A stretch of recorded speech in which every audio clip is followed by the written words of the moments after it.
EPS Topic Book 1, New Version, Lesson 2. 다음 내용과 관계는 그림을 그리십시오. Following, 다음 내용과 is content, 관계는 related, picture. So, piliin daw natin yung picture na related doon sa content. Ano yung hinahanap? Usan입니다. So, usan is umbrella. Saan yung umbrella? Number 4. Yung il is window, 창문. I is 의자, upuan. Sam is kudo. Correct answer, number 4. Next, 연필입니다. So, 연필 is pencil. So, number 3 is correct answer. Number 1 is or kawi. E is kal, box cutter. And yung sa is book tech. Number 3, ito naman is yung related naman doon sa word. Ano ba yung word? So, related naman doon sa word kung ano yon. Yung atin pong hanapin is yung kabang. Ano ba yung related sa kabang? Yung kabang is bag. So, ano yung bag? Il, nara. Nara is country. I, mulkon. Yung mulkon is yung things.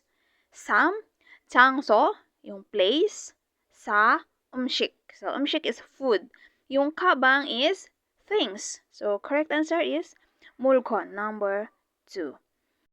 Number 4, 다음 중 밑줄 부분에 많은 문장을 그리십시오. So, ito naman, piliin natin yung tamang sagot na kung saan is yung naka-underlined.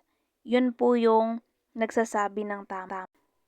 일, 지갑은 없어요. So, wala daw wallet. Ang naka-underline is 는. Tama ba na 는 ang nilagay after ng 받침 na piop? Wala daw wallet.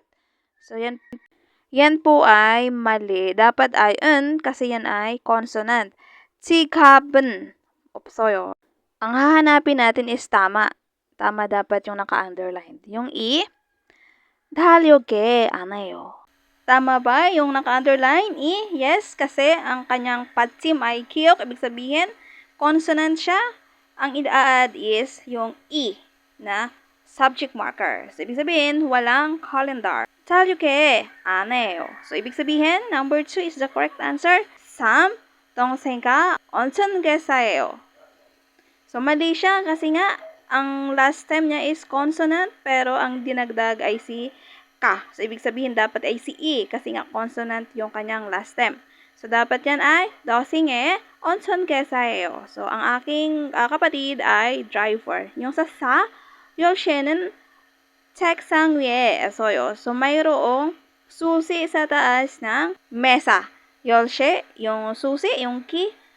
So, mali siya kasi nga, vowel. So, dapat ang kanyang topic marker is 는. 열쇠는 책상 위에 있어요. There is a key at the top of the desk. So, ang correct answer is number 2.